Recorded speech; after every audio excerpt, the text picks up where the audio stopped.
பிரியமானவர்களே, அன்பர் இயேசுவின் நாமத்தில் வாழ்த்துக்கள். சந்தோஷமா இருக்கீங்களா பிரியமானவர்களே? நாம் அப்பாவுக்குள்ள நம்ம சந்தோஷமா இருக்க கற்றுக்கொள்ள வேண்டும்.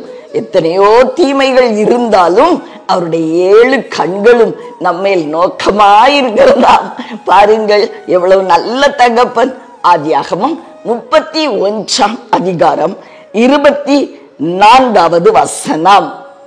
அன்று ராத்திரி தேவன் சீரியா தேசத்தானாகிய லாபானுக்கு சொப்பனத்தில் தோன்றி, நீ யாக்கோபோடே நன்மையே அன்றி தீமை ஒன்றும் பேசாதபடிக்கு எச்சரிக்கையாயிரு என்றார். எவ்வளவு நல்ல தகப்பன் பாருங்கள் நம்முடைய யெகோவா தேவன். யாக்கோபு தன் மாமனாகிய லாபானிடத்துல வேலை செய்து கொண்டிருந்தான். எல்லாருக்கும் தெரியும். ஒரு நாள் வந்த பொழுது தன் தகப்பன் வீட்டுக்கு புறப்பட்டு செல்லுகிறான். மாமனாகிய லாபானிடத்துல இன்ஃபர்மேஷன் சொல்லாம ஓடி போகிறார்.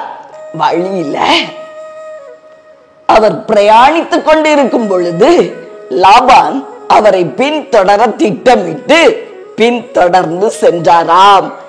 அப்பொழுது அவர் பின்தொடர திட்டமிட்ட முந்தின நாள் இரவிலே தேவனாகிய கர்த்தர் லாபான் இடத்துல சொன்ன வார்த்தைகள் தான் இவை. நீ என் மகன்கிட்ட நன்மை மட்டும்தான் பேசணும், தீமை பேசக்கூடாது. எவ்வளவு ஒரு அழகான வார்த்தை பாருங்க பிரியமானவர்களே. ஒரு விசை ஒரு அருமையான சகோதரி ஒரு நாள் மிகுந்த வேதனையில் நடந்து கொண்டிருந்த அந்த நாட்களிலே தீமையான காரியங்களை என்னிடத்துல பேசிக்கொண்டே இருப்பார்கள். ஏன்னா நான் உங்களிடத்துல கடன் பட்டிருந்தேன். பிரியமானவர்களே, ஒரு நாள் திடீரென்று சகோதரி என்னை மன்னிச்சிருங்க, நான் உங்ககிட்ட ரொம்ப தவறா பேசிட்டேன் அப்படின்னு சொல்லி போன் செய்தார்கள். பிரியமானவர்களே, என்ன நடந்தது? மிகுந்த அன்பாய் அழுதார்கள், வேதனைப்பட்டார்கள். என்ன நடந்ததாம்? தேவன் அவர்களை எச்சரித்தாராம். என் மகா கிட்ட நீ நன்மையே அன்றி தீமை பேசவே கூடாது. இனிமே நீ தீமை பேசினால் நான் உன் பட்சமாய் செயல்பட முடியாது அப்படின்னு சொன்னாராம். அந்த எச்சரிப்பின் சத்தத்தை கேட்ட உடனே அவங்களுடைய உள்ளம் மாறிற்று.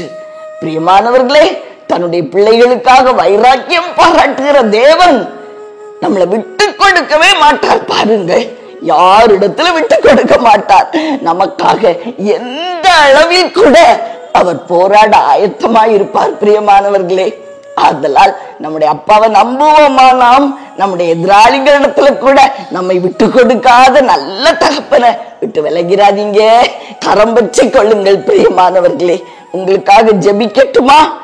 அன்பின் பரலோக தகப்பனே, அருமையான நல்ல இரட்சகனாதா, ஆவியானவரை, அன்பான தெய்வம், எங்களுக்காக பரிந்து பேசுகிறவர் அப்பா.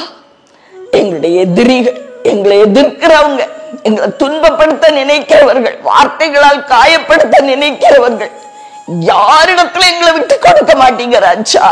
சொப்பனத்துல கூட அவர்களோடு இடைப்பட்டு எச்சரிக்க நீர் உண்மை உள்ளவராயிருக்கிறீர். இந்த நாளிலும் கூட உம்முடைய பிள்ளைகளை யார் எதிர்த்து நின்றாலும், ஐயா, வார்த்தைகளால் காயப்படுத்தினாலும் கூட என் அருள்நாதர் நீர் உம்முடைய பிள்ளைகளுடைய எதிரிகளோடு இடைப்பட்டு, உம்முடைய பிள்ளைகளை காயப்படுத்துகிறவர்களோடு இடைப்பட்டு பேசும் என் பிள்ளைகளோடு நன்மையை மாத்திரம் பேசுங்கள் என்று சொல்லி நீர் எச்சரிப்பு கொடுமையா. உம்முடைய பிள்ளைகள் வாழ்ந்து சுகித்திருக்கட்டும், உம்முடைய நிழலிலே வாழ்ந்து பெருகட்டும்.